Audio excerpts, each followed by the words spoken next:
దేవునికి స్తోత్రాలు. మనము కొన్ని రోజుల నుంచి ప్రార్థన చేస్తున్నాం. ఈరోజు ఎదురు చూస్తూ ఉన్నాం. మరి దేవుడు తన యొక్క దాసుని వారి పరివారంతో కూడా మన మధ్యకు పంపారు. నేను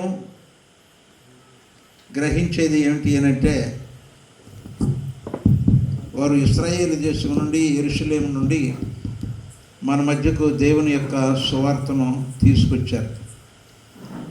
వారిని అదే భావంతో మనం చూసినప్పుడు మరి ఒక చరిత్రలో జరిగినటువంటి సంగతి మన మధ్య కూడా ఈరోజు జరుగుతున్నది అనేటటువంటి ఒక గొప్ప అనుభవం కలుగుతుంది.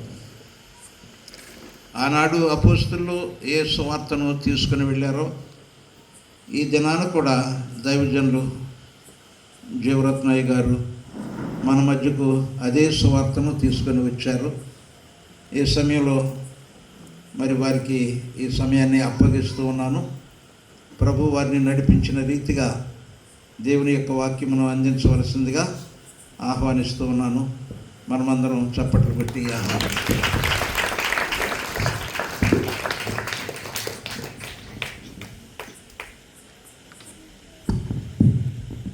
హల్లెలూయా, హల్లెలూయా. కూడొచ్చి మీ అందరికి కూడా నాకు హృదయపడుకున్న తెలియపరుస్తూ ఉన్నాను. మరి ఇజ్రాయెల్ దేశం నుండి దుబాయ్ నుండి ఇలా ఇండియా దేశం రావటం దేవుడు ఎంతో గొప్ప కృప చూపాడు. దాన్ని బట్టి ప్రభువుని ఎంతగానో స్తుతిస్తూ ఉన్నాను.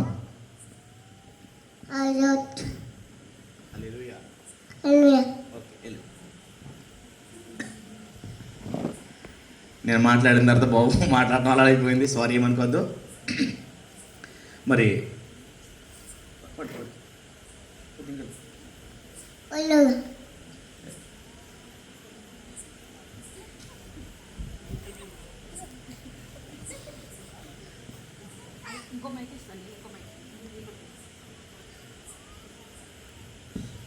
సారీ ఎవరేమనుకోకండి, చిన్న బాబు కదా.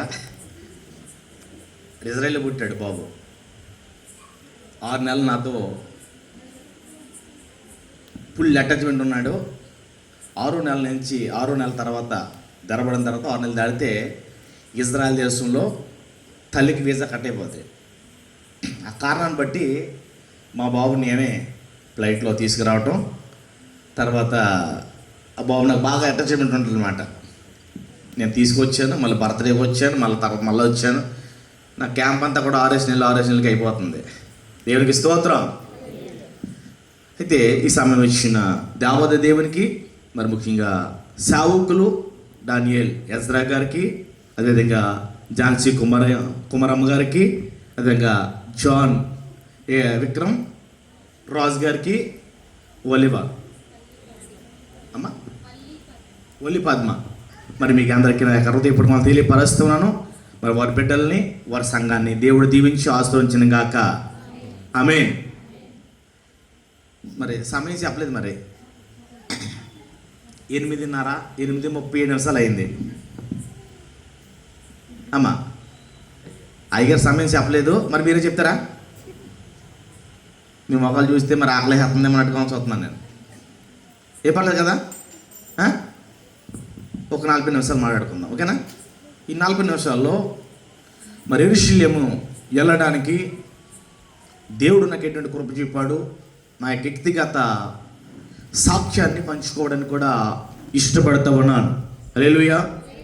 నా పేరు కొల్లాబత్తుల జీవరత్నం, మాది ఈస్ట్ గోదావరి. అక్కడ గొంది గ్రామంలో కొల్లాబత్తుల మరియమ్మ లేటు వెంకటరత్నం గారి లెక్క 3వ కుమారుణ్ణి. అంటే నాకంటే ముందు మా సహోదరి, మా అన్న, నేను, మా సంతానం ముగ్గురు. నేను 6-7 సంవత్సరాలు వయసులో ఉన్నప్పుడే మా నాన్నగారు అండమాన్ దేశంలో చనిపోయారు. అక్కడ చనిపోవడం బట్టి మా అమ్మగారు మా ముగ్గురిని అమ్మమ్మ వారింటికి తీసుకొచ్చేసి అక్కడే పెంచింది అనమాట మమ్మల్ని. ఎక్కువగా మేము గొంది అని చెప్తాం, అంటే గొంతు కాదు, అది వాస్తవంగా అంతర్వేది అనమాట. అయితే గొంది ప్రదర్శన ఉంటూ ఉన్నాం. మాకు చిన్న గుడిసు ఉండేది, చిన్న గుడిసు. నిజంగా వస్తున్నప్పుడు చూసాను, ఎక్కడ కూడా కనిపించలేదు. ఒక నిట్టరాడు ఉండేది, దానికి చుట్టూరు పాకుండి ఉండేదన్నమాట. అందులో తల్లి ముగ్గురు బిడ్డలు ఉండేవారము. వర్షం కురుస్తూ ఉంటే అందులో మేము పెట్టుకోవడానికి మా సామాన్లు సరిపోయేవి కాదు. మా అక్క కొద్ది పెద్దది, మా అన్న నేను చిన్నవాళ్ళం అనమాట. అయితే చాలా కష్టపడి మా అమ్మగారు మమ్మల్ని పెంచుతూ ఉండేది. ఒక్కొక్క రోజు అయితే మాకు తిండి పెట్టడానికి మా అమ్మగారు పక్కింట్లో ఉన్న ఇంట్లోకి వెళ్ళి కుండలు కడిగి అన్నం తెచ్చేదనమాట. అది కూడా సరిపోకపోతే ఒకరోజు నాకేం చేసిందంటే, ఉట్టు ఉండేది, మీకు ఎవరికైనా తెలుసో తెలీదో, ఇలా ఇంటికి ఏలాడ కట్టి అందరూ భోజనం పెట్టేవారు. మా అమ్మ, నేను చిన్నవాడిని, నాకు భోజనం అందులో పెట్టి పనికి వెళ్ళిపోయింది. పనికి వెళ్ళిపోయిన తర్వాత చూసుకునేటప్పటికీ ఎలక తినేసింది. అది ఎలకో మొత్తం పిల్లో, అందులో ఖాళీ అయిపోయింది. ఖాళీ అయిపోతే మరి చిన్నవాడిని కదా, ఆకలి వేస్తుంది, ఏం చేయాలి తెలియక పెంట పోవులోకి వెళ్ళి చూస్తే పిడక కచ్చికలు కనిపించాయి. ఏంటండి తెలిసి మీకు ఎవరికైనా పిడక కచ్చికలు? ఆ కచ్చికలు తిని నీళ్ళు తాగి స్కూల్కి వెళ్ళిపోయాను, ఆకలి తట్టుకోలేక. అయితే ఇలా జరుగుతున్న సందర్భంలో మరొక సందర్భము నా జీవితంలో నేను మర్చిపోలేదన్నమాట. మా యొక్క మేనమామలు గారు, మా యొక్క తల్లిగారికి ముగ్గురు తమ్ముడు వాళ్ళు. వారు ముగ్గురు తమ్ముళ్ళు అందులో పనసకాయ కోసుకుని, రాత్రి కోసుకుని, పగటల ఆ తొక్కల్ని ఒక పెంట పొగలు పడేస్తే ఉదయాన్నే వెళ్ళి లాక్కు తింటూ ఉంటే మా సహోదరి, ఈ మనం తినకూడదు, సంతలో కొంటాను బాబా, తీసుకెళ్ళే ప్రయత్నం చేసేది. నేనైనా అట్లా వాసన బట్టి తినడానికి నేను ప్రయత్నం చేసేవాను అనమాట. అలాంటి నా బ్రతుకును యేసయ్య ఎలా మార్చాడు, లేదా ఇజ్రాయెల్ దేశంలో మరి ప్రపంచం నడువచ్చులో నన్ను ఇలా ఉంచడానికి కారణం ఏంటి అని నా సాక్ష్యం చెప్పడానికి ఇష్టపడతా ఉన్నాను. 1992లో మా యొక్క ఇంటి పక్కనే ఒక చర్చ్ ఉండేది, జీడిఎం చర్చ్. అందులో నరసాపురం నుండి వచ్చి సువార్థికులు సువార్త ప్రకటిస్తూ ఉన్నారు. ప్రకటిస్తున్నప్పుడు అందులో ఒక మాట ఉందన్నమాట, కీర్తన గ్రంథంలో ఉన్న మాట ఏంటంటే, దరిద్రుడు నిత్యము మరోబడు, వారుకున్న నిరీక్షణ స్పదము ఎప్పటికీ కూడా నశించదు అన్నాడు. ఏమన్నాడండి? దరిద్రుడు నిత్యము మరవబడు, వారుకున్న నిరీక్షణ స్పదము ఎన్నటికీ నశించదు, ఎన్నటికీ ఓడిపోదు అన్నాడు. అప్పుడు నాకు అంత పెద్ద వయసు కాదు, ఎందుకు చెప్పాడో తెలియదు. కానీ ఇంటికి వెళ్ళిన తర్వాత మా అమ్మని అడిగాను, ఈ మాటలు అర్థం ఏంటమ్మా అంటే, నాకేం తెలుసు బాబు, నాకు చదువు లేదు, సంధ్య లేదు అంటూ ఉండేది మా అమ్మ. మొత్తం ఆ రోజు మేము ప్రార్థన చేయడం మొదలుపెట్టాం. దేవుడి యొక్క మహాకృపను బట్టి 2005లో మా యొక్క సహోదరుని ఇజ్రాయెల్ దేశము 150,000 రూపాయలకు పంపించాం. దేవునికి స్తోత్రం. అప్పట్లో 150,000 అంటే చాలా ఎక్కువ అనమాట. నేను 50,000 మాత్రమే కట్టాం. 1,00,000 రూపాయలు అక్కడ మన దొండపాడి జానీ గారు ఆయన తీసుకోమని చెప్పి పంపించాం. తర్వాత మా సహోదరి 2005 వెళ్ళింది. 2007లో ఇజ్రాయెల్ దేశం నేను కూడా ప్రయాణం చేస్తాను దేవుడు మహాకృపను బట్టి. ఇజ్రాయెల్లో 2007 సెప్టెంబర్ 22వ తారీఖు, ఇజ్రాయెల్లో సెప్టెంబర్ 22వ తారీఖున యోమ్ కిపూర్. ఏంటండి యోమ్ కిపూర్ అంటే పశ్చాత్తాప దినం అనమాట. ఎలా ఉంటుందంటే, అది ఆకాశంలో ప్లేట్ తిరగకూడదు, భూమి మీద ఇంధనంతో నడిచే ఏ వాహనము నడకూడదు, అలాగే నీటిలో ఏ ఓడలు కూడా నడవకూడదు అనమాట. ఇది ఎన్ని గంటలు తెలుసా? 25 గంటలు. ఏం చేస్తారంటే పచ్చి మంచినీళ్ళు తాకోకుండా ఉపవాసం చేస్తారు. ఈ సందర్భంలో నేను అమాన్లో దిగాను, జోర్దాన్. 24 అవర్స్, అది 25 గంటలు నాకు ఆగిపోయి తర్వాత ఇజ్రాయెల్ వెళ్ళాను. ఇజ్రాయెల్ వెళ్ళినప్పటికీ ఏహూద్ అయ్యగారు ఉన్నారు, పెద్ద అయ్యగారు కూడా వచ్చారు అక్కడికి. ఏహూద్ అనే ఊరికి వెళ్ళా. ఆ ఊరిలో చొప్పల గురునాథం గారి రూమ్లో నేను ఒక వారం రోజులు ఉన్నాను. అప్పటికి ఇజ్రాయెల్ దేశంలో ఒక్క చర్చ్ కూడా లేదు. ఏంటండి, ఇలా తెలుగు ప్రజలు ఆరాధించుకోవడానికి ఒక్క మందిరం కూడా లేదు. కేవలము రూముల్లో మాత్రమే దేవుణ్ణి ఆరాధించేవారు. అలా క్రిస్మస్లు కానీ గుడ్ ఫ్రైడేలు కానీ థియేటర్లు చేసుకుని పెట్టేవారు అనమాట. ఇలా ఉండేది. అయితే నేను అక్కడికి వెళ్ళిన తర్వాత ఇదిగోండి, ఇప్పుడు నేనే బైబిల్ అయితే పట్టుకున్నానో ఇదే బైబిల్ దొండపాటి జానీ గారి కారులో 9 నెలలు వరికి వెళ్ళకుండా ఖచ్చితంగా ఇజ్రాయెల్ దేశంలో మనకు ఒక సంఘం కావాలి, ఇజ్రాయెల్ దేశంలో మనం ఒక సంఘం పెట్టాలి అని 9 నెలలు తిరిగితే మార్చి 24వ తారీఖున 2008లో అక్కడ నోఫియం అనే ఊరిలో మొట్టమొదటిగా తెలుగు సంఘాలు ప్రారంభించాం. ఇప్పుడు ఎన్ని సంఘాలు ఉన్నాయంటే 18 సంఘాలు ఉన్నాయి. దేవునికి స్తోత్రం. 2008 మార్చ్ 24 ప్రారంభించే మా మందిరము, అప్పుడు ప్రారంభించే మందిరం ఈ రోజుకి ఇజ్రాయెల్ దేశంలో 18 మందిరాలుగా మారాయి. ఇదంతా దేవుడి మహాకృప. ఇజ్రాయెల్ దేశం ఎవరు వచ్చినా ఎక్కువగా దైవ సేవకుల్ని నా కార్డులు తిప్పేవాను. మన జాన్ వెస్లీ గారు కానీ, వేదనాయకం గారు కానీ, సతీష్ కుమార్ గారు కానీ, ఎవరు వచ్చినా మన ఇండియా నుంచి ఎడ్వర్డ్ జేమ్స్ గారు కానీ ఎవరు వచ్చినా ఎక్కువగా నేనే ఇజ్రాయెల్ దేశం అంతా కూడా ప్రతి ప్లేస్ని కూడా తిప్పి వారికి చూపిస్తూ ఉండేవాను. అలా చూపిస్తున్నప్పుడు మనకేముంటుంది, కొద్ది ప్రౌడ్గా ఉంటాం కదా, కొద్ది గర్వంగా ఉంటాం. ఎందుకంటే పెద్ద పెద్ద వాళ్ళు నా కారు ఎక్కుతున్నారు, అందరూ దైవ సేవకులు నన్ను జీవని పిలుస్తూ ఉన్నారంటే మన కొద్ది ఏం అవుతాం, గర్వంగా ఫీల్ అవుతాం. అలా గర్వంగా ఫీల్ అవుతే దేవుడు ఒక్కసారి కోలుకోకుండా ఉన్నట్టుగా వెళ్తున్న కారు ఇంజిన్ రోడ్డు మీదే అలా కాలిపోయింది. ఎలా ఉంటుంది? చాలా బాధపడ్డాను. ఏంటి ప్రభా, ఎంత నీ సేవకులు తిప్పుతున్నాను, లేదా నీ పని చేస్తూ ఉన్నాను, అయినప్పటికీ ఎందుకు నాకు ఈ యొక్క శ్రమ సంభవించింది? దేవుని అడిగితే నువ్వు వారి గురించి ఎక్కువగా ఇష్టపడుతున్నావు కానీ నా పని మీద నువ్వు మనసు పెట్టలేదు అన్నాడు. అలా జరుగుతూ ఉంది. తర్వాత నేను ప్రార్థన చేస్తున్న ప్రభా ఇంకా మళ్ళా అలా చేయండి అయినా దేవుని క్షమాపణ అడిగి దేవుని ముందు సాగుతూ ఉన్నప్పుడు జరగరాంది ఏంటంటే, ఇంటికి నేను వెళ్ళిన తర్వాత 9 నెలలు వర్క్ లేకపోవడం బట్టి కొంతమందికి వీసా తీయాలని ఇంటికాడ 50 లక్షలు, ఇండియా నుంచి 50 లక్షలు 10 మందివి డబ్బులు కడితే ఆ డబ్బులు ఇజ్రాయెల్లో ఒక ఏజెంట్కి ఇచ్చాను. ఇచ్చిన తర్వాత ఆ వ్యక్తి డూప్లికేట్ వీసా, దాన్ని కబలా అంటారు, డూప్లికేట్ కబలా అంటారు. కబలా అంటే బిల్లు. అది డూప్లికేట్ వీసా ఇచ్చి పంపించేస్తే ఢిల్లీ వెళ్ళిపోయారు వీళ్ళు. ఢిల్లీ వెళ్ళి చూసుకుంటే ఆ ఫేక్ వీసా. అప్పుడు ఊరుకుంటారు వీళ్ళు, నన్ను ఊరుకోరు. ఏజెంట్కి ఫోన్ చేద్దామంటే ఏజెంట్ నెంబర్ మార్చేసాడు. తర్వాత చాలా బాధపడ్డాను. మా అమ్మగారికి ఫోన్ చేయాలంటే భయం వేస్తూ ఉండేది. అందరూ వచ్చి డబ్బులు పెడుతున్నారు, బాబు ఏం చేయము, మేము అసలు తట్టుకోలేకపోతున్నాం అంటే మా అమ్మగారు బాధపడుతూ ఉండారు. అయితే నేనేం చేశానంటే, ఇంక ఈ అప్పులు మనం వల్ల అవ్వదు, ఇంకెంత ప్రయత్నం చేసినా ఈ అప్పులు మనం తీర్చలేం అని 2020 అంటే 2009లో 13లో క్షమించాను 2013లో నా కిడ్నీ అమ్ముకోవడానికి ఇజ్రాయెల్ దేశంలో పెద్ద తెక్కువ బేలుసూన్ హాస్పిటల్కి వెళ్ళాను. ఎక్కడికండి? ఇజ్రాయెల్ దేశంలో పెద్ద తెక్కువనే బేలుసూన్ హాస్పిటల్కి వెళ్ళి అక్కడ ఆపరేషన్ చేసుకోవడానికి వెళ్ళాం. అప్పుడు మా యొక్క ఎంప్లాయర్కి 2 కిడ్నీలు లేవు. ఏమన్నాడంటే, నువ్వు కిడ్నీ ఇస్తే నీ అప్పు నేను తీర్చేస్తానన్నాడు.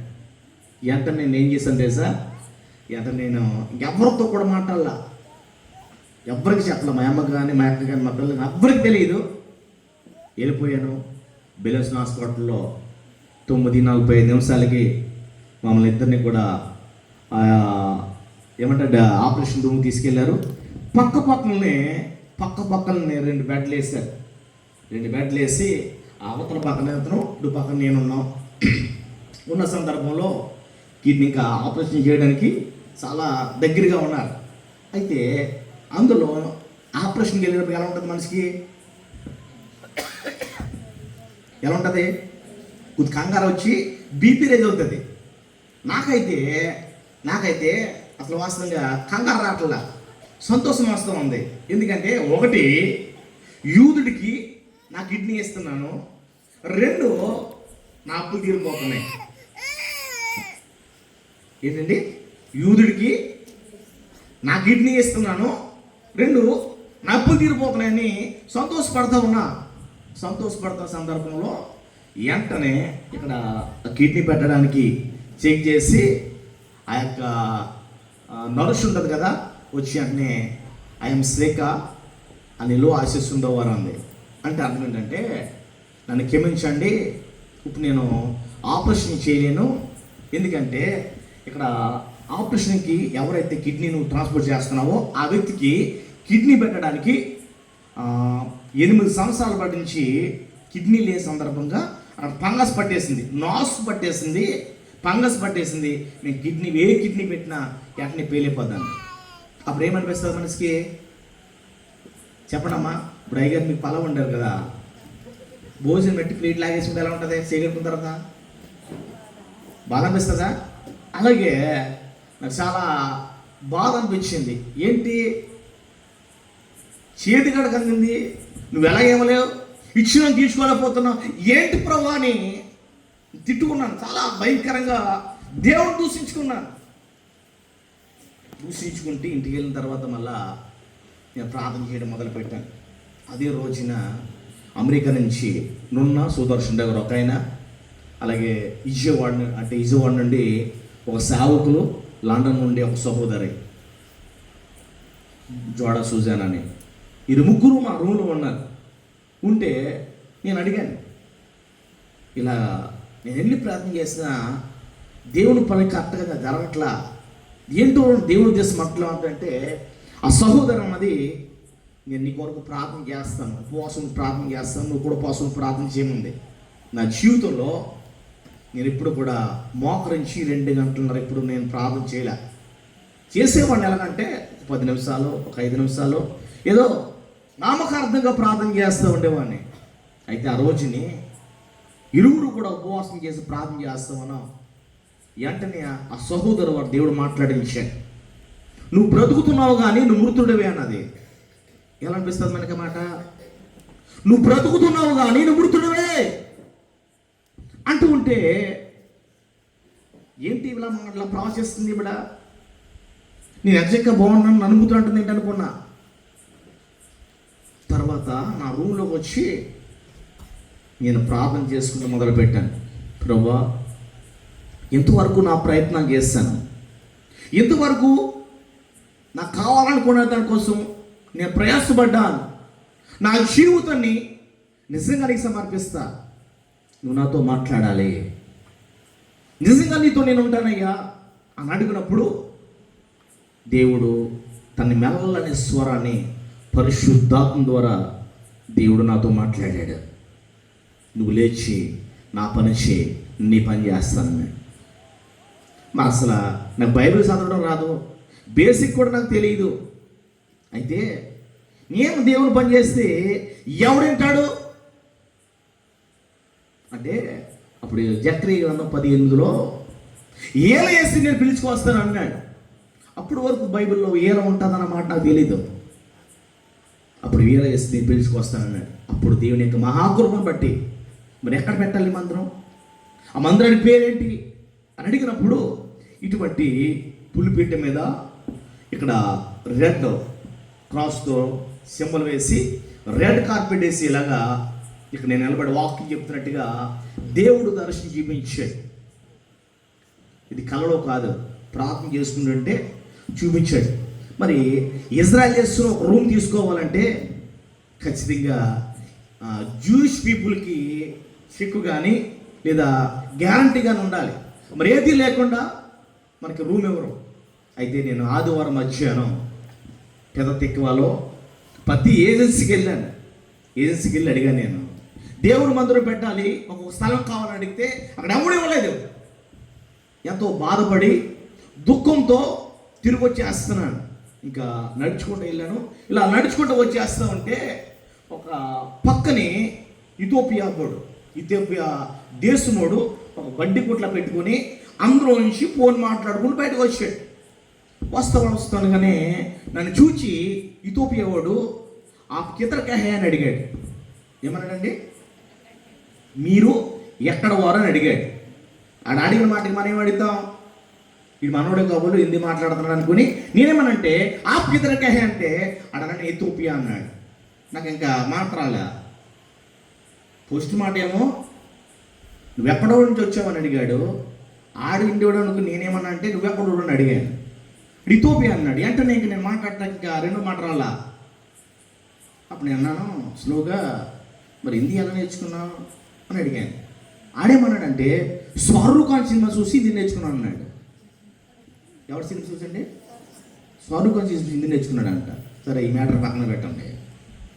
మరి ఏంటి నువ్వు ఇలా నెత్తుకుంటున్నావు ఏంటని అడిగాడు. నేను దేవుని సేవ చేస్తున్నాను, దేవుడు నాకు దర్శనం ఇచ్చాడు, నేను ఇప్పుడు ఒక మందిరం పెట్టాలి కావాలి నాకంటే వెంటనే అడిగమంటే సార్ ఆల్రెడీ మేము సాటర్డే పెట్టుకుంటాం, నీకు శుక్రవారం కావాలితే మా మందిరం ఇస్తాం రా అన్నాడు. దేవునికి స్తోత్రం. వెళ్తుండగానే దేవుడు నాకు ఏదైతే దర్శనం చూపించాడో అదే దర్శనములో ఉన్నట్టుగా అలా పులిపిట్ట మీద వాకింగ్ చెబుతున్నట్టు రెడ్ కార్పెట్ వేసి మందిరం అంతా కూడా సిద్ధపడి ఉంది. వెంటనే అక్కడే మోకరించిన ప్రభువా నీ కార్యాలు కంటికి కనిపించవు, ఎంత అద్భుతం చేసిన వాడు అని అక్కడ దేవుణ్ణి మహిమపరిచి అక్కడ మేము సంఘం ప్రారంభించాం. సంఘం ప్రారంభించి 2015 సంవత్సరం మేము ప్రారంభించి నడిపిస్తూ ఉన్నాం. అక్కడే అప్పుడు మేము స్వస్తినిధి ప్రార్థన మందిరం అని పేరు పెట్టానమాట. స్వస్తినిధి ప్రార్థన మందిరం అంటే స్వస్తి చెప్పడం అని నాకు ఒక ఆలోచన ద్వారా దేవుడు పుట్టించాడు. ఆ మందిరం పేరు పెట్టి నేను నడిపిస్తా ఉన్నాను.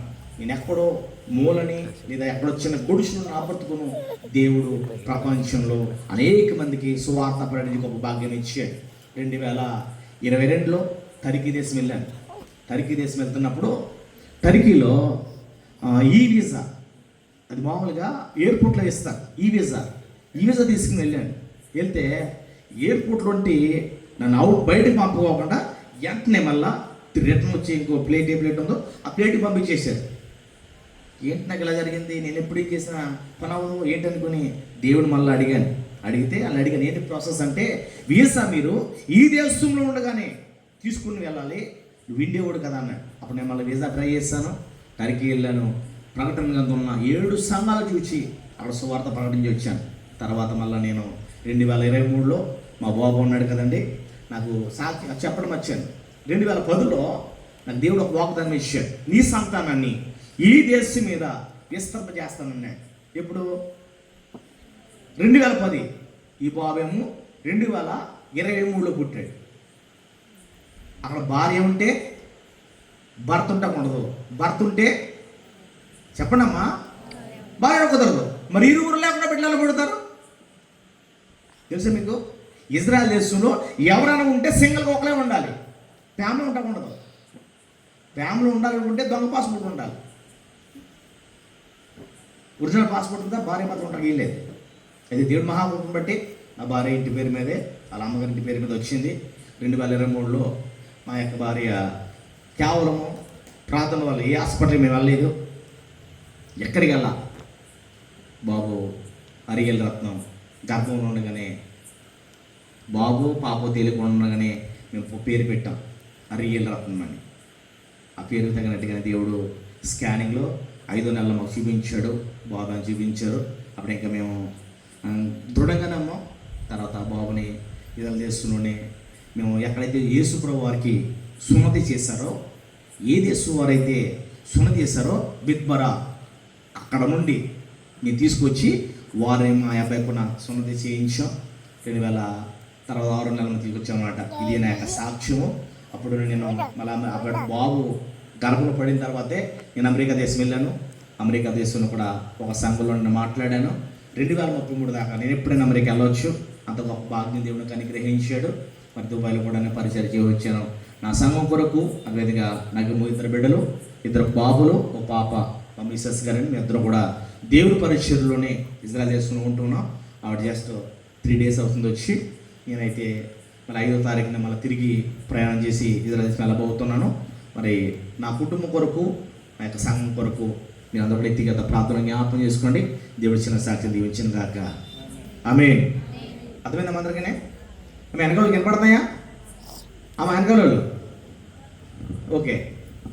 అయితే మరి రోజు మన జాన్ విక్రమ్ రాజు గారు మరి బర్త్డే. ఎన్నో బర్త్డే సార్?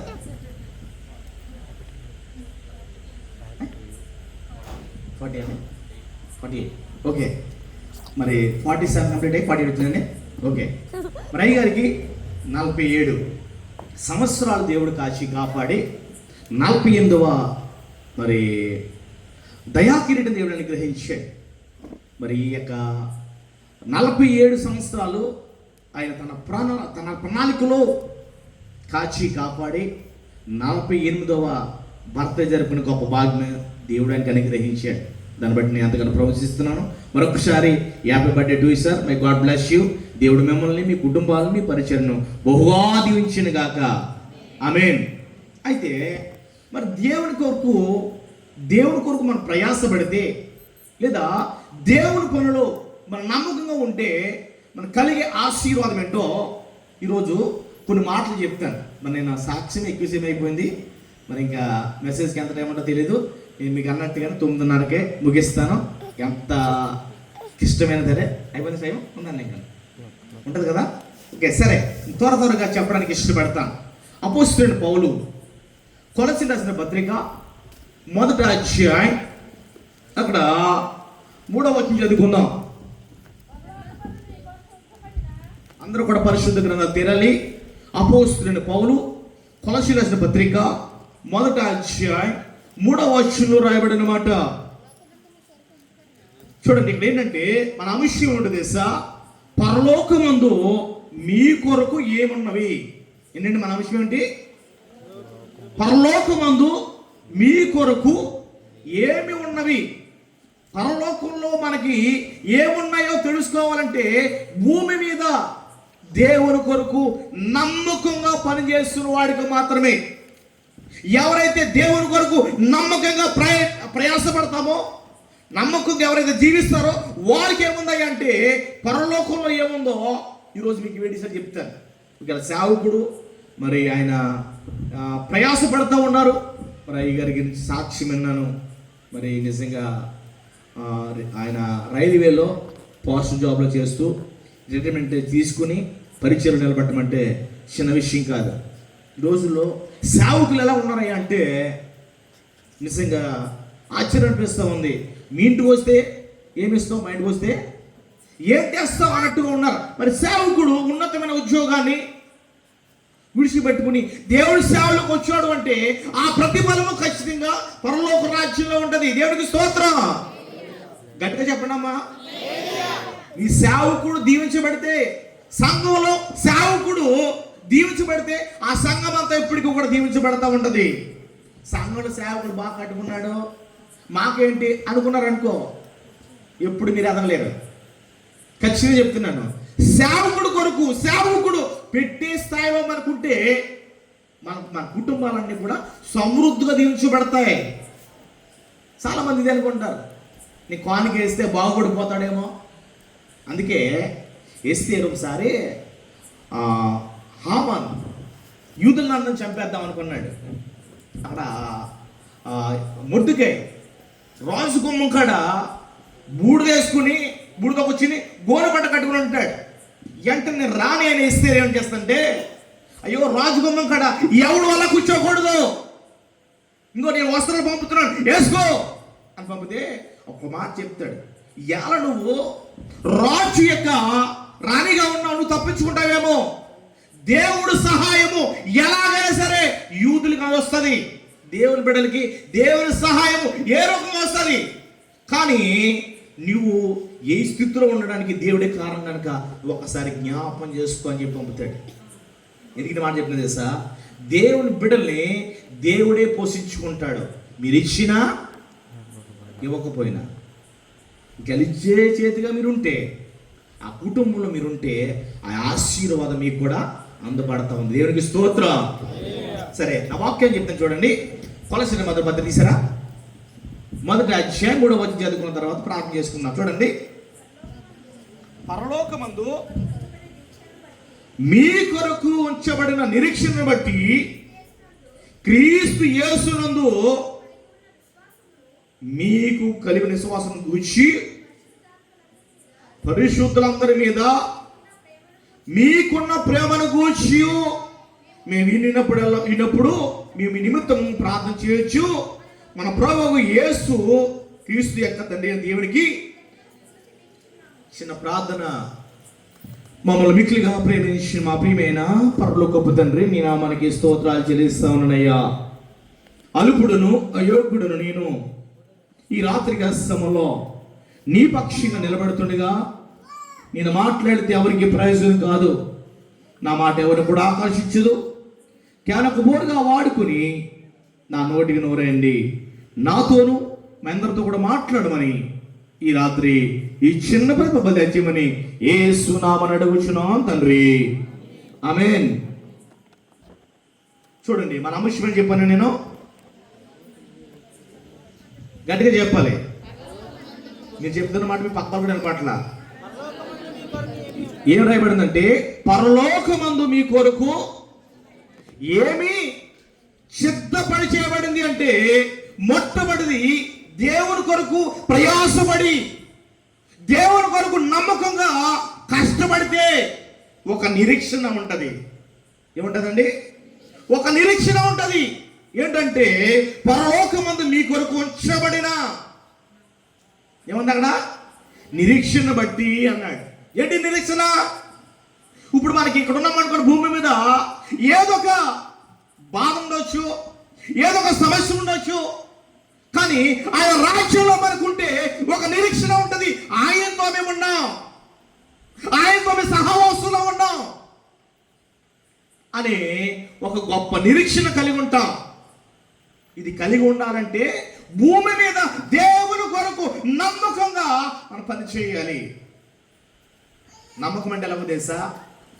వారానికి ఆదివారం వచ్చి నేను నమ్మకంగా పని చేస్తున్నాను ప్రభువా అని ఏదో చిన్న ప్రార్థన చేసిపోతే కాదు, దేవుడు చెప్పింది చెప్పినట్టుగా ప్రతి ఒక్క విశ్వాసి చేయాలి.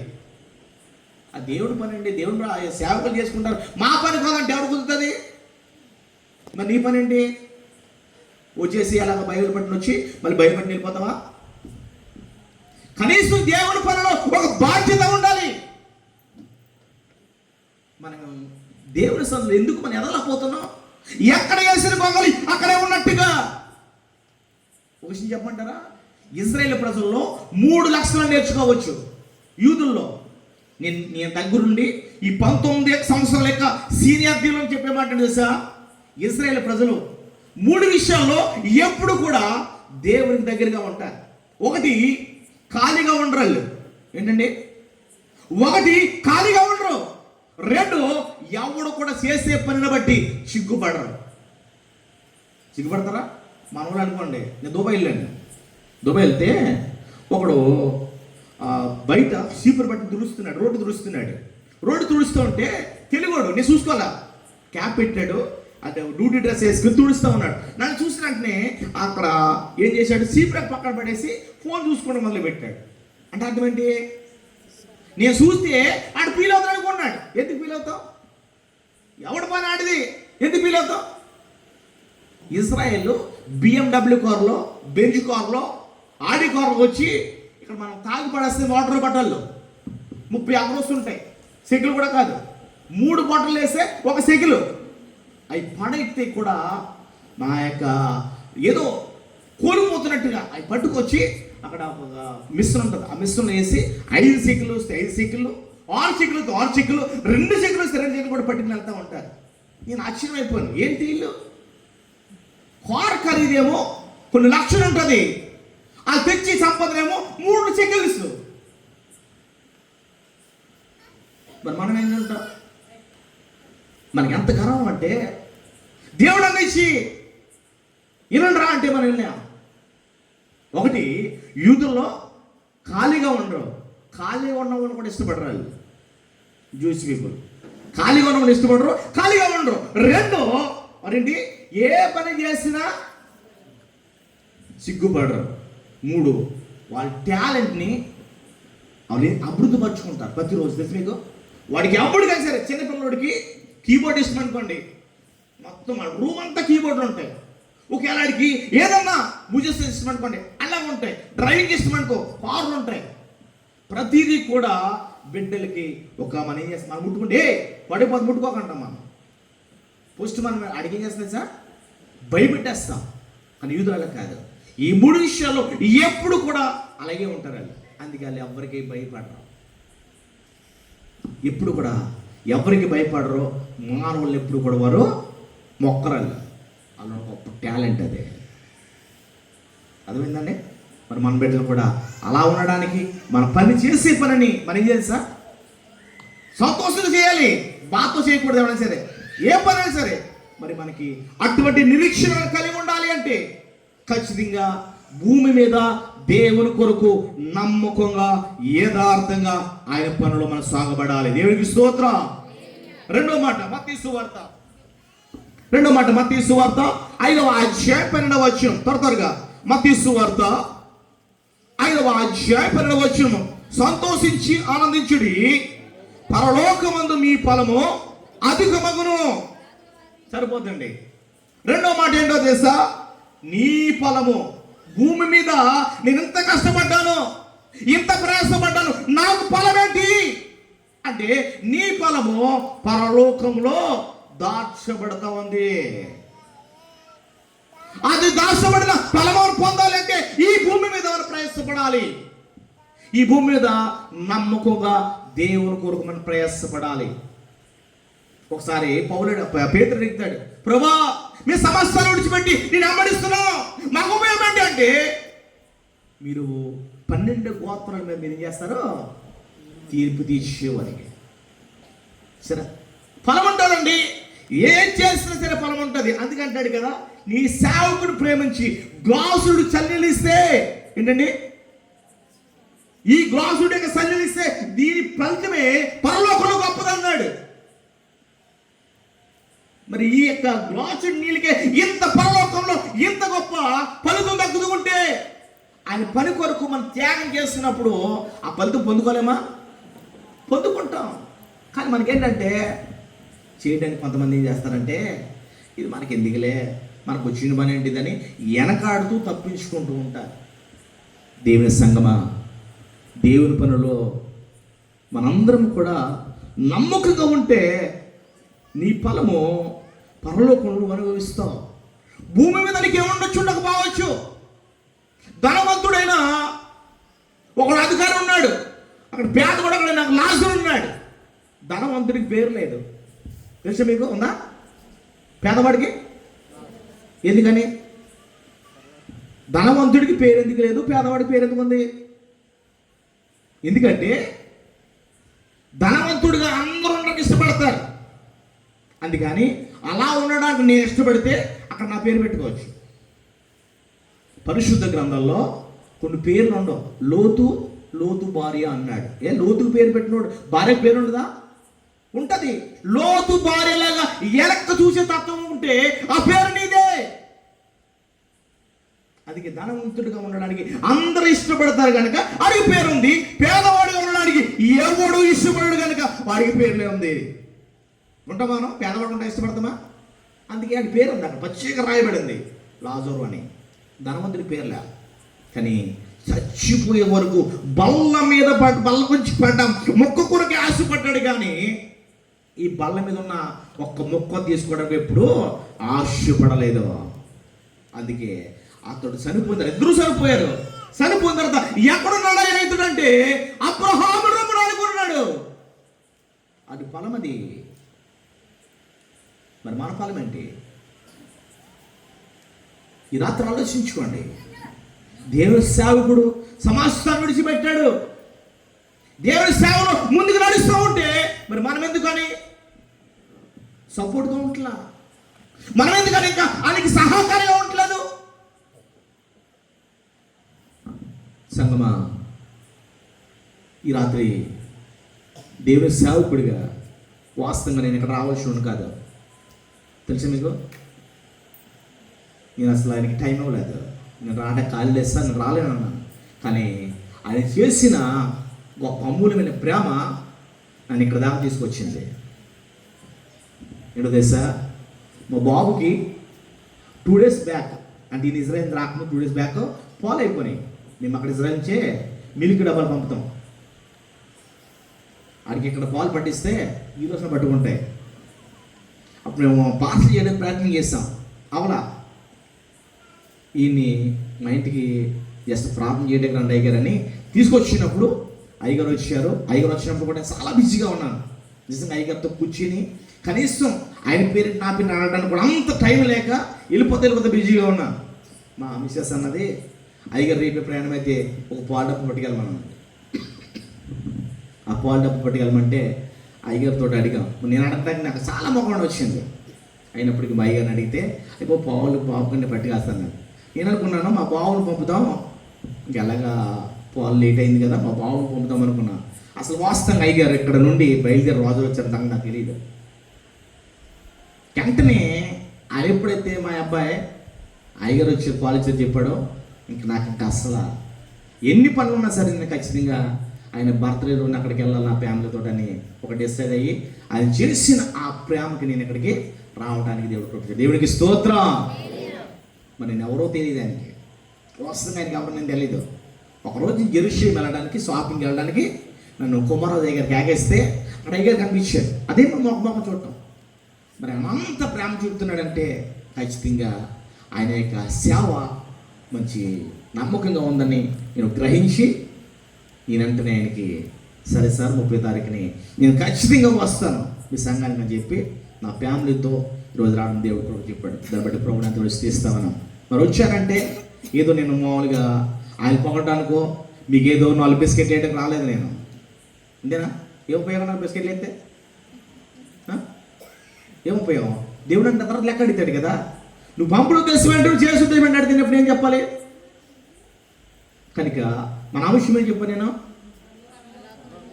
అందరూ చెప్పాలి, ఒకళ్ళు కదా, అందరూ చెప్పాలి. అందులో మొదటి ఏంటి? నిరీక్షణ ఉంటుంది. 2 ఏముంటుంది? ఫలం ఉంటుంది. నువ్వు చేసిన దానికి ఖచ్చితంగా ఒక ఫలం ఉంటుంది. ఓకేనా? 3వది అదే మత్తయి సువార్త 6వ అధ్యాయం 20వ వచనం. త్వరగా పరలోకమందు మీ కొరకు ధనము కూర్చుకునుడి, అచ్చట చెమటైనను తుప్పైనను దాన్ని తినవేయదు, దొంగలు కలవేసి దొంగలరు. ఏమన్నాడు? ఎక్కడ కూర్చుకోమన్నాడు దాని వల్లనే? మరి ఎక్కడ కూర్చుంటాం మనం? అదే మత్తయి సువార్తకి వెళ్తే 19వ అధ్యాయం 21వ వచనం చూడండి.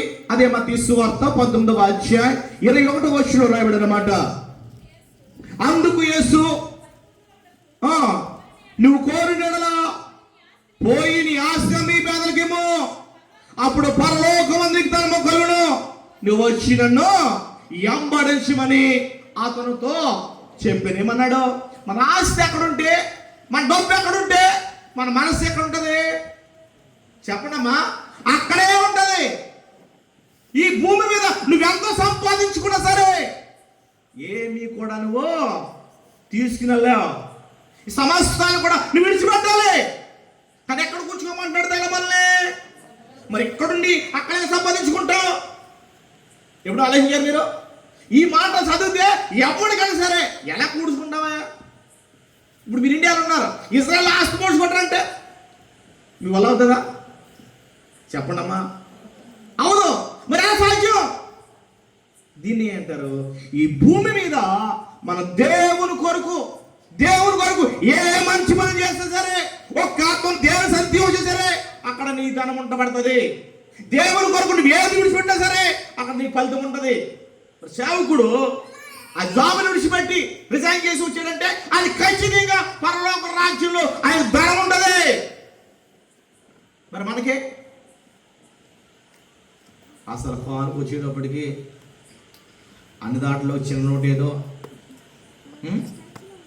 చిల్లర లేకపోతే పుట్టుగడ పంపించి మళ్ళీ చిల్లర తప్పించుకోవటం. మన బ్రతుకులు అలా ఉన్నాయండి. ఎంత దూరం అంటే మీకు కాదు, ఇజ్రాయెల్ దేశంలో కూడా మీ సంఘం అడుగుతాను నేను, లైవ్ వెళ్తున్నాయని చెప్తున్నాను నేను. మా సంఘంలో కానుకు నాకు రెంట కట్టే డబ్బులు రావు. ఏంటండి? రెంట పే చేయ డబ్బులు రావు. అయినా బాధపడ్డాను. నేను డిమాండ్ అంటాను, నూరు బాబు మీ కానుక వద్దు బాబు, నాకు వచ్చి చెప్పే 2 మాటలు వెళ్ళిపోండి అని చెప్తాను నేను. ఎక్కడికి వెళ్ళినా ఇండియన్ మెంటాలిటీ ఏంటో తెలుసా? చిన్న నోటు తీయాలి. ఇది ప్రపంచంలో ఎక్కడికి వెళ్ళండి, దుబాయ్ వెళ్ళండి నేను, అక్కడికి వెళ్తే ఆ నిజంగా దుబాయ్లో చిన్న పాపం చిన్న చిన్న జీతగాళ్ళు 1000 dirhams అంటే 100 dirhams 1000 dirhams ఉంటాయి, శాలరీ 10,000 12,000 అవుతుంది. నిజంగా వాళ్ళు ఇచ్చారంటే పర్లేదు. ఇజ్రాయెల్ దేశంలో ప్రతి ఒక్కడికి కూడా 1,00,000 దాటి వస్తుంది. ఆడు కూడా 20 సైకిల్ వేస్తే, ఆడు కూడా 10 సైకిల్ వేస్తే ఉపయోగం ఏంటమ్మా? ఇంకెక్కడ వస్తా మీకు దానం? ఇక్కడేమో కొడుక్కి ఎనఫీల్డ్ కొంటుంది, ఫుల్ బంగారం కొంటుంది. ఆడేం చేస్తాడు సార్? పెట్రోల్ డబ్బులు అమ్మకపోతే ఆ స్విచ్ నడిపించి ఇంకెళ్ళి ఫోన్ చేస్తాడు.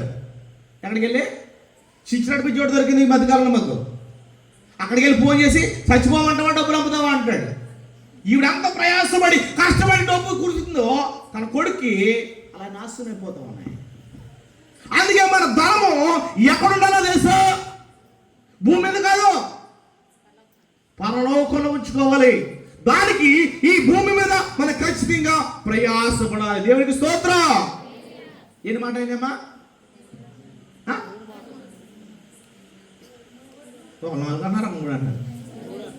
ఓకే, 4వ చూద్దాం. ఇప్పుడు ఇంకా అయిపోయింది, తిరిగింది కానీ అక్కడ చెప్పేస్తా. 4వ చూద్దాం.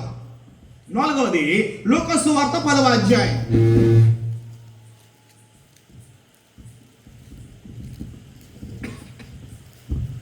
ఓకే, లూకా సువార్త 10వ అధ్యాయం 20వ వచనం. అయినను దైవములు మీకు లోబడుచున్నామని సంతోషింపక మీ పేరులో పరలోకమందు రాయబడమని సంతోషించుడని వారితో చెప్పాను. చూడండి, 4వది ఏంటంటే మన పేర్లు ఎక్కడ తెలుసా? ఇప్పుడు శిష్యులు వెళ్ళంట మేము ప్రార్థన చేస్తుంటే దయ్యాలు వెళ్ళిపోతున్నాయి, నీ నామాన్ని అప్పు జరిగిపోతున్నాడు. ఒరే బాబు, దయ్యాలకి వెళ్ళి పక్కన పెట్టండి, అవి వెళ్తాయి వస్తాయి, అడ్మిషన్ పక్కన పెట్టి మీ పేరు పరలోకంలో ఉందో చూసుకోండి అన్నాడు. అదేనా? మనం చూసుకున్నామా?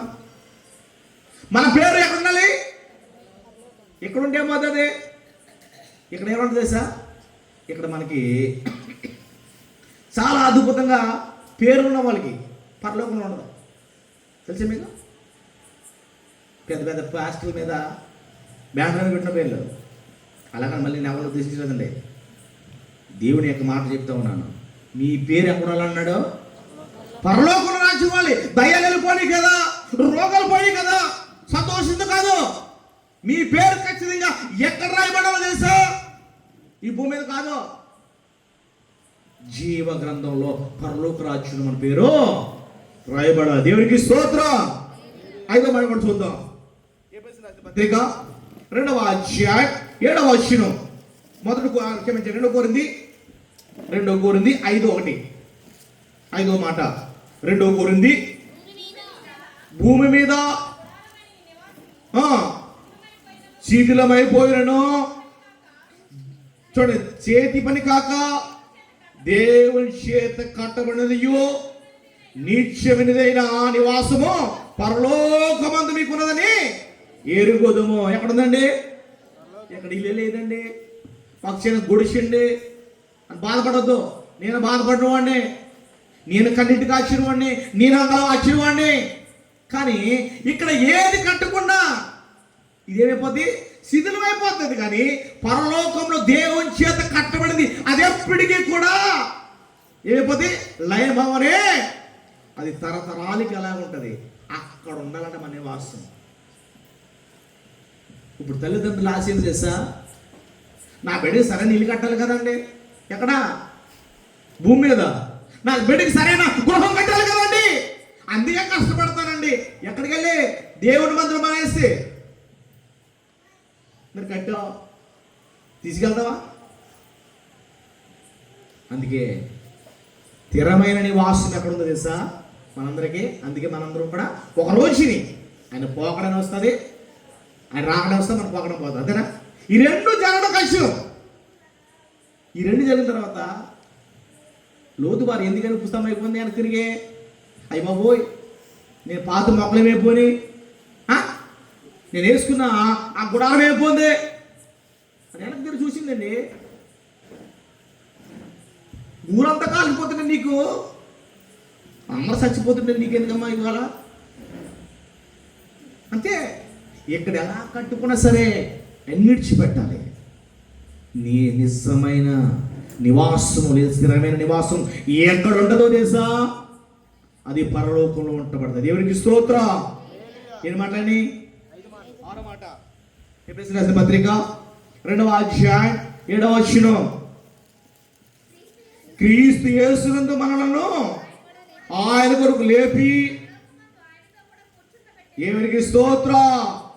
ఇప్పుడు నువ్వు చనిపోయిన తర్వాత లేదా మన యొక్క ఏదైనా జరిగిన తర్వాత ఆయన మనం లేపంటే కూర్చోబెడతాడు, పరలోకమందు ఆయనతో కూర్చోబెడతాడు. ఎవరికి స్తోత్రం. ఆయనతో కూర్చోబెట్టి అనుకున్నోడికి మనం ఎప్పుడు వెళ్తామో తెలుసా? ఈ భూమి మీద ఏమొచ్చినా రాని నేను యేసయ్యని వెంబడిస్తాను, నాకేమొచ్చినా రాకపోయినా దేవుని కొరకు నిలబడతానని ఎవడైతే ఖచ్చితంగా బల్ల గురించి చెబుతాడో వాడికి ఏముంటుందంటే ఆయనతో కూర్చుండే సహవాసం దొరుకుతుంది. ఇప్పుడు మనకంటే పెద్దోళ్ళు పేరున్న కూడా దొరికి నా పక్కన కూర్చోరా అన్నాడు అనుకో, ఏ చంద్రబాబు నాయుడు గారు, ఏ మోడీ గారు, ఏమంటాం మనం? సెల్ఫీ తీసుకుంటాం సార్ అంటాం. ఎందుకు చెప్పడమ్మా? కాకపోతే పక్కన కూడా పొట్టు తీసి పెట్టినా అడుగుతాం. నీకు వచ్చి చెప్పనా? జగన్ గారు 2009లో గొప్పలు 14 సీఎం అవ్వకముందు. ఎప్పుడే సీఎం అయ్యాను నేను? 19 2018లో హైదరాబాద్ శంషాబాద్ ఎయిర్పోర్ట్ నుండి విజయవాడ ఎయిర్పోర్ట్ వరకు 45 minutes నా పక్కన కూర్చున్నాను నేను. అందరు ఫోటో తీసుకున్నారు. అలా ఒక ఫోటో కూడా తీసుకోవాలా? ఓకే, అధికారం అవ్వచ్చు, గొప్పడే, సీఎం అవుతాడు, అప్పుడు కావాలి. అది ఇంకా గొప్పడే. కానీ ఒకటి, నా రాజు కంటే నా దేవుడి కంటే ఏమి అందరు కారు నుంచి బయట ఉన్నారు, మా వాళ్ళు ఎడుతారు. ఇలా జగన్ వచ్చాడు కదా తీసుకున్న ఫోటో అంటారు. ఓ జగన్ ఫోటో పెట్టారు బాబు, నా ఏసీ ఫోటో చూద్దామని అడిగా. మాటల్లా ఆయన అడిగాడు. నా చేతిలో బైబిల్ చూసి ఉలువు మొక్కలు తెచ్చాను నేను. అది చూసి మీరు పాస్టర్ గారు అని అడిగాడు. ఎస్ నేను పాస్టర్ గారు, ఇజ్రాయల్ చూస్తున్నాను, మా కొరకు ప్రార్థన చేయండి. అది సరిపోదా? ఫోటో కావాలా? ఫోటో లేకపోతే నమ్మం కదా, నమ్ముతారా? చూపించుకున్నాడు కావాలి, నమ్మనోడు చూపించుకోవడం కావాలి. అది నాకెందుకు?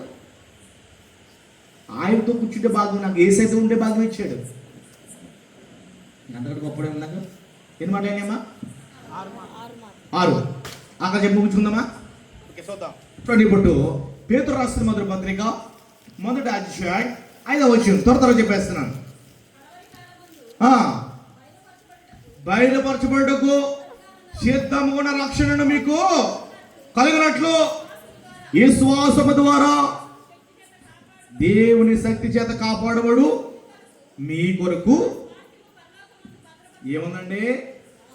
స్వాచ్యం. ఎక్కడుంది అది? వద్దా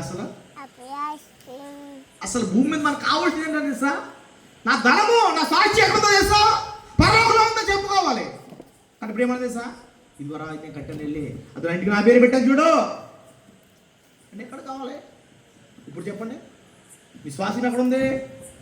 అప్పుడు చెప్పండి. ఎవరికైనా అడిగితే ఏ సంపాదించావు భూమి మీద? నన్ను ఇజ్రాయెల్ చేస్తున్న ఒక వ్యక్తి అడిగాడు. ఒక వ్యక్తి చెప్తాడు తెలుసా? మీ పాస్టర్కి 18 సంవత్సరాలు ఉన్నాడు కదా, ఏం సంపాదించాడు? నేను 8 yearsలో 80 lakhs దగ్గర ఉందని అడిగాడు. ఏమన్నాడండి? 8 సంవత్సరాల్లో 80 లక్షల రూపాయలు దాకా ఉంది. మీ పాస్టర్కి ఏముంది అంటే? పాస్టర్ నేనండి, తమిళోడు చెప్తున్నాడు. మీ పాస్టర్కి ఏముంది? 18 సంవత్సరాలు ఉన్నాడు అండి. నేనేమన్నది సార్? తెచ్చాడా? నేను ఏసుని సంపాదించుకున్నాను చెప్పు, ఏ సైతం చెప్పు అని చెప్తే నూరెత్తలే. నీ ఆస్తాడు కావాలి, ఆయన సంపాదించి నీ తరం అవుతుందా? ఆయనతో సహవాసం చేయాలంటే ఏదో వారానికి ఒక రోజు వెళ్ళిపోతే కుదరదు, ఏదో క్యాలెండర్ వాకింగ్ చేసి వెళ్ళిపోతే కుదరదు. ఖచ్చితంగా ఆయనతో సహవాసం చేయాలంటే ఆయన ఎవడో మొట్టమొదటి నువ్వు రుచి చూడాలి. కనుక ఈ 7 మాటలు ఈ పరలోకంలో మనం భూమి మీద కాకుండా పరలోకంలో సంపాదించుకుంటే నువ్వు ఖచ్చితంగా ఆయనతో ఉండి ఆయన రాజ్యానికి వారసుగా నువ్వు మార్చబడతావు. అటు రీతి మనం మన బ్రతుకులు జీవించిన కాక చిన్నపాన్ చెప్పిన వాక్యం ముగిస్తానండి. ఇద్దరు వ్యక్తులు కట్టులు నరుకున్నారంట. ఏంటంటే ఎందుకు? మార్కెట్లో తీసుకెళ్ళి అమ్ముకోవడానికి. ఇది వృత్తి లేదా ఇది యొక్క పని, అది రోజు చేసుకునే పని. అయితే ఒక రోజు అమ్మ మీరేమో చూడండి, ముగించేస్తున్నాను, జస్ట్ ఇది ఒక 5 నిమిషాలు మాత్రమే అమ్మా ప్లీజ్, ఎవరు మాట్లాడదు. అయితే రోజు డైలీ చేసుకునే పని. ఇద్దరు వెళ్ళారు, నరుక్కుంటున్నారు. ఒక పెద్ద దొంగ ఏదో దొరికింది, దాన్ని నరుకుతూ ఉన్నాడు. ఒకడు అక్కడ ఉన్నాడు, ఒకడు అక్కడ ఉన్నాడు. నరుకు సందర్భంలో గురు తప్పి కాల్ పెట్టాడు. కాల్ మీద పడిపోయింది అడ్డంగా. ఏమైందండి? కాల్ మీద అడ్డంగా గొడ్డలి పడిపోయింది. వెంటనే ఆ వ్యక్తికి లోపడున్న బనియన్ తీసుకు ఆ కాలు కట్టు కట్టి చూస్తున్నాడు ఇక్కడ ఎక్కడైనా హాస్పిటల్ దొరుకుతాయేమో అని. అయితే అతనితో పాటు ఒక ముసలి అతను కూడా వారికి కట్టులు నరుక్కుని సైకిల్స్ వెళ్ళిపోతూ ఉంటే అతనితో అన్నారంట, ఇంటి పక్కనే కదా, మా అమ్మగారికి ఒక విషయం చెప్పండి, నా కాలు తెగింది. మా అమ్మగారు ఎప్పుడు కూడా ఇంట్లోంచి బయటికి రాలేదు, నేను హాస్పిటల్కి వెళ్ళి కాలు చూపించుకుని నేను వస్తానండి అని చెప్పి కౌరు పంపారు. వీరు నెత్తుకోవడం మొదలు పెట్టారు. నెత్తుకుంటూ మొత్తం మీద ఆ గడువులో ఒక మిషన్ హాస్పిటల్కి చేరుకున్నారు. ఎక్కడికండి? మిషన్ హాస్పిటల్ చేరుకుని తన స్నేహితుడు, అతడు, ఆ యొక్క డాక్టర్, ఆ యొక్క కాంపౌండర్, ఈ 4 కలిసి రూమ్లో ఉన్నారు. ఇతను కాల్ చూపిస్తున్నాడు. ఎవడు? గొడ్డలి తెగిన వ్యక్తి కాల్ చూపిస్తూ ఉంటే డోర్ కొడతా ఉన్నారు. ఏం కొడతారండి? డోర్ కొడతా ఉంటే కాంపౌండర్ డోర్ తీసాడు. ఇలా డోర్ తీసినట్టునే కాలు తెగిన యొక్క తల్లి అక్కడ కనిపించింది. ఎవరు కనిపించారండి? ఆ తల్లి కనిపించేటప్పటికీ కుమారుడు అడుగుతున్నాడు, కాళ్ళని ఇప్పుడు పక్కన పెట్టి, అమ్మా ఈ అడుగులో ఈ హాస్పిటల్ పట్టుకోవడానికి మాకేం చూపించు, చాలా టైం పట్టింది కదా, నువ్వు ఎలా వచ్చావు, ఇక్కడికి నీకు మార్గం ఎలా తెలుసు అని కుమారుడు, డాక్టరు అని అందరూ అడుగుతూ ఉంటే తన తల్లి అన్నదంట, బాబు నువ్వు కాల్ తీసి కాల్ వేస్తున్నావు కదా, నీ రక్తం కారుతూ ఉంటే, ఎవరి రక్తం? కుమారుడు రక్తం కారుతూ ఉంటే అది చూసుకుని వచ్చాను బాబు అన్నదంట. మరి 2025 సంవత్సరాల కిందము నా యేసయ్య 3 మేకలకి 2 కర్రలకి ఆకాశానికి భూమికి మధ్య వేలాడుతూ ఉంటే నువ్వు ఇంకా ఆయన దగ్గర రావడానికి ఏంటి నీకు అమ్మటం? ఎవరికోసమైన రక్తం కాచాడు? ఎవరికోసమైన రక్తాన్ని ఆఖరి పొట్టు వరకు సిద్ధించాడు? పాపులమైన మన కొరకు.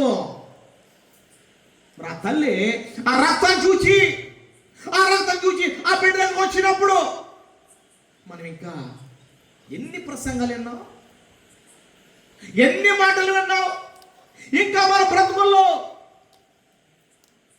సరైన నిలకడైన భక్తి లేదా?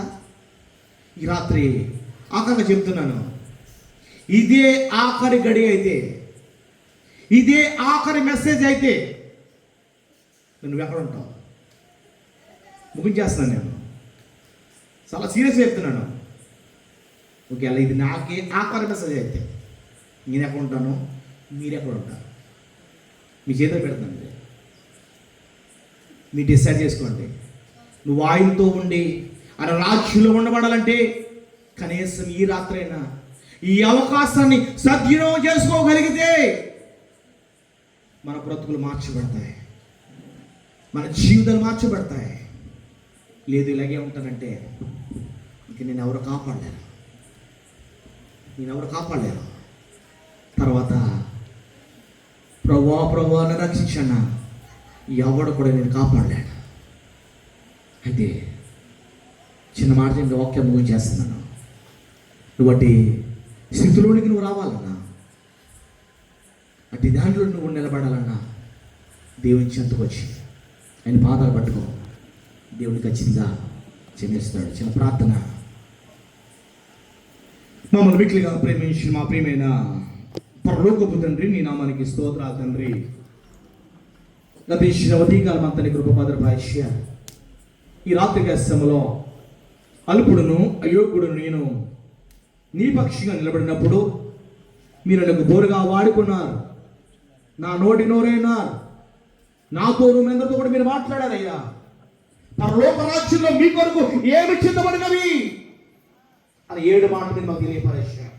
ఆ 7 మాటల్లో ఆ రాజ్యాన్ని సత్యపరచుకోవడానికి, నీ రాకల్లో ఎత్తబడడానికి, నీ రాక చిత్తపడడానికి నేను ప్రభువా ఒకటి భాగాన్ని గ్రహించండి. ఈ మాటలు బిడ్డలు ఎవరైనా సరే నిన్ను సొంత రక్షకుడిగా అంగీకరిస్తారని ఆశపడుతూ ఉంటే వారు జారిపోకుండా, వారు పడిపోకుండా మీరు నిలబెట్టమని భద్రపరచడానికి మేము ప్రార్థిస్తామా. ఈ దైవ సేవకుల్ని, వారి కుటుంబాన్ని, వారి బిడ్డలు, వారి సంఘాన్ని సమాస్కరణ దీవించి ఆశీర్వదించమని మనసుగా ప్రీతిగా నీ సర్వులు ప్రార్థన గొప్ప భాగానికి ఎంచమని ఈ చిన్నదంతా ఉపదేశమని యేసుక్రీస్తు నామమున అడుగుచున్నాం తండ్రి. ఆమేన్. అందరికి వందనండి. దేవుడు మిమ్మల్ని మీ కుటుంబాలు దీవించును గాక. ఆమేన్.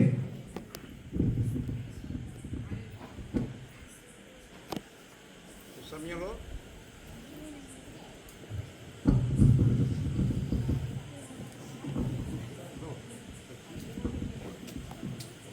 మన మధ్యకు వచ్చి దేవుని యొక్క వర్తమానం అందించినటువంటి జీవరత్నం గారి దంపతులను నేను, పాస్టర్ గారు మన సంఘం తరఫున చిన్న సన్మానం చేయాలి అని ఆశపడుతూ ఉన్నాం. ఈ సమయంలో దయచేసి జీవరత్న గారు, మిస్సెస్ జీవరత్న గారు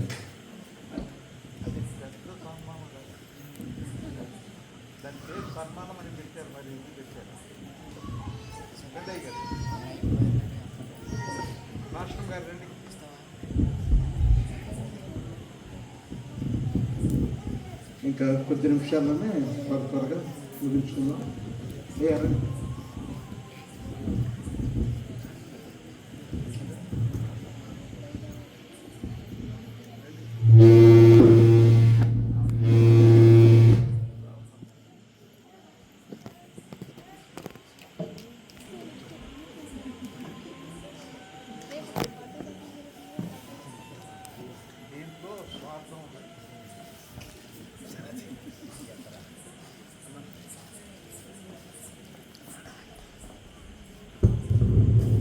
దేవుని స్తోత్రాలు. జానియల్ల జీవరత్నయ్య గారు వారి కుటుంబము చూపినటువంటి ప్రేమను బట్టి మేము కృతజ్ఞతతో తల్లిదండ్రులుగా మరి ఈ దంపతులను గౌరవిస్తూ ఉన్నాం. దేవుడు వారిని, నేనైతే ఇప్పుడు మేము చిన్న షాల్వా కప్పుతున్నాం. దేవుడైతే వారిని తన రెక్కలు కప్పి వారి కుటుంబాన్ని, వారి పరిచర్యను బహుగా ఆశీర్వదించాలని కోరుతూ మేము ఈ కార్యమును జరిగిస్తున్నాం. పరలోకమందు ఉన్నటువంటి నమ్మదగిన దేవుడు తప్పక వీరిని తన రెక్కల క్రింద భద్రపరిచి ఆశీర్వదిస్తారు.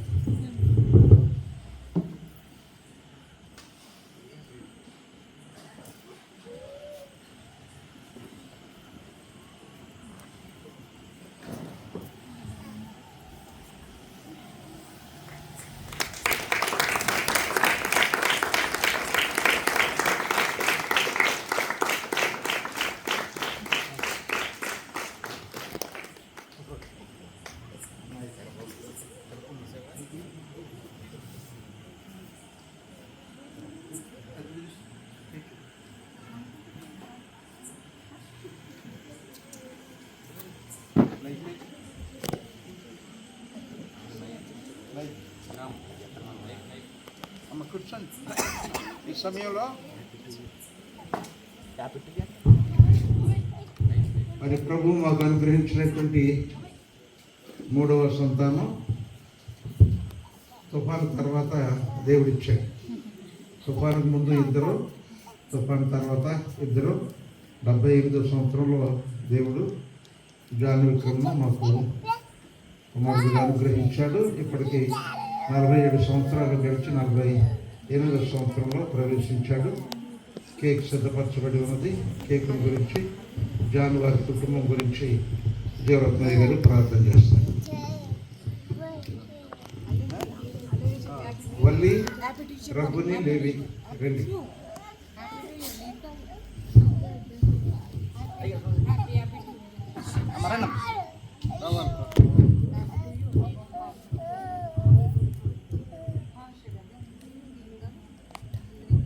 హ్యాపీ బర్త్డేని ఎప్పుడులో ఉమ్ములేదైతే అంటారు. ఏంటండి? యోమ్ ఉమ్ములేదే అంటే బర్త్డే అండి. ఓకేనా? మజాల్ తోప్ అంటారు. అంటే హ్యాపీ బర్త్డే చెప్పడం మజాల్ తోప్ అని చెప్తారు. ఓకేనా? ఇది ఎప్పుడులో వాడే మాట అనమాట. దేవునికి స్తోత్రం. మరి ఈరోజు మరి అయ్యగారు జాన్ విక్రమ్ రాజు గారికి దేవుడి దయాకిరీటం బట్టి ప్రోగ్రాం విశ్లేషిస్తా ఉన్నాను. చిన్న ప్రార్థన చేసి కేక్ కటింగ్ చేద్దాం. ప్రార్థన. మమ్మల్ని బిడ్డలుగా ప్రేమించి మా ప్రియమైన పరలోకపు తండ్రి, నీ నామానికి స్తోత్రాలు చెల్లిస్తా ఉన్నానయ్యా. తండ్రి, నీ సేవకుడు జాన్ విక్రమ్ రాజు గారికి ప్రభా 47 సంవత్సరాలు మీ యొక్క దయాకృపను భద్రపరిచి 48వ సంవత్సరాన్ని మీరు అనుగ్రహించారు. దాన్ని బట్టి నీ నామానికి స్తోత్రమయ్యా. ఈ రాత్రి సమయంలో నీ దీని సేవకుడిగా తండ్రి ఆ బిడ్డ పక్షంగా నేను ప్రార్థన చేస్తా ఉన్నానయ్యా. ఈ 47 సంవత్సరాల్లో ఏ కార్యాలు ఆగిపోయో మాకు తెలియదు కానీ ప్రభా, ఈ 48వ సంవత్సరంలో ప్రభా ప్రతి ఆగిపోయే కార్యక్రమం యేసు నామములో తెరబడిన గాక. అట్టి భాగ్యం ఇప్పుడు అనుగ్రహించండి. ఏ కేక్ అయితే ఏ విధంగా ఆకర్షణీయంగా ఉందో, ఏ విధంగా రుచికరంగా ఉందో, అలాగే తండ్రి అనేక మంది చూడటానికి ప్రభా అందంగా కనిపిస్తూ ఉందో ప్రభా, అట్టి రీతిగా ప్రభా ఈ సంవత్సరంలో ఈ యొక్క బిడ్డను మీరు జ్ఞాపం చేసుకోండి ప్రభా. అట్టి రీతిగా ఇప్పుడు మీరు బలపరచబడి ప్రార్థిస్తున్నాం తండ్రి. ఎప్పుడు ఇచ్చిన ఇద్దరు బిడ్డలు మీరు జ్ఞాపం చేసుకోండి, భార్యని జ్ఞాపం చేసుకోండి. తండ్రి గారికి సహాయకుడిగా ఉంటుంది కదా తండ్రి. ఇప్పుడు కావలసిన జ్ఞాన వాక్కుతో మీరు నింపి ప్రభా.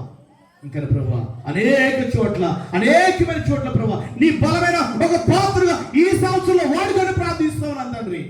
మీరు అనేక ఆత్మను సంపాదించి పరలోకులు నీ గొప్పతనాన్ని సంపాదించుకుని భాగ్యం అనుగ్రహించబడి మేము ప్రార్థిస్తుందిగా ఈ కేక్ కట్ చేస్తున్న తండ్రి. ఇప్పుడు జీవితంలో మరొక దయాకిరీటంతో ప్రభా దయాశీర్వాదంతో నింపమనుకుంటూ మేము ప్రార్థిస్తూ ఈ యొక్క చిన్నప్పటి పబ్బు తెచ్చమని యేసు నామమున అడుగుచున్నాం తండ్రి. ఆమేన్.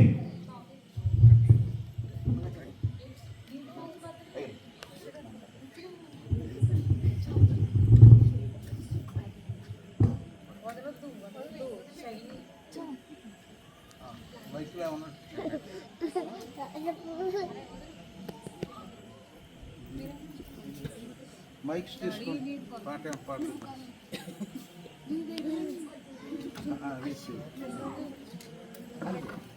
అది లాగేస్తారు. నేను నమ్మది అందుకని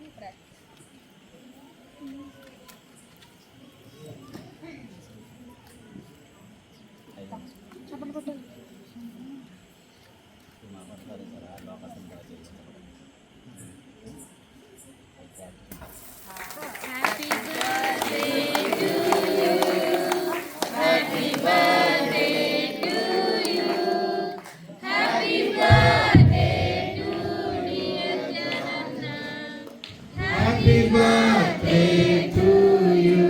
ఆమేన్.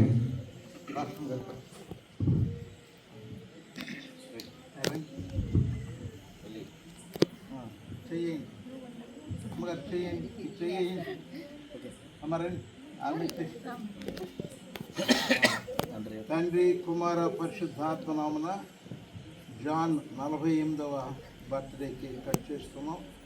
ప్రభు బిడ్డను బహుగా ఆశీర్వదించి వర్ధిల్లింప చేయను గాక. ఆమేన్. చప్పట్లు.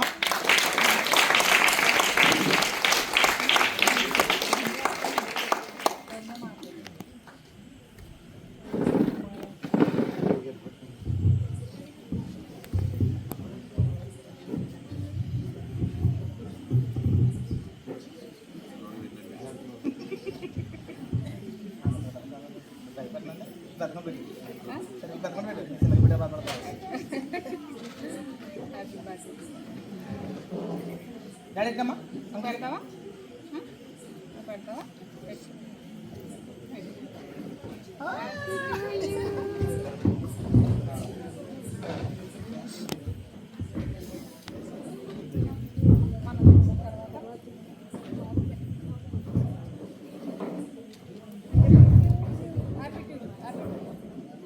ప్రార్థన చేద్దాం. దయచేసి కూర్చోండి, ప్రార్థన చేద్దాం. దయగల తండ్రి, పరిశుద్ధుడా నీకు వందనాలు, స్తోత్రాలు.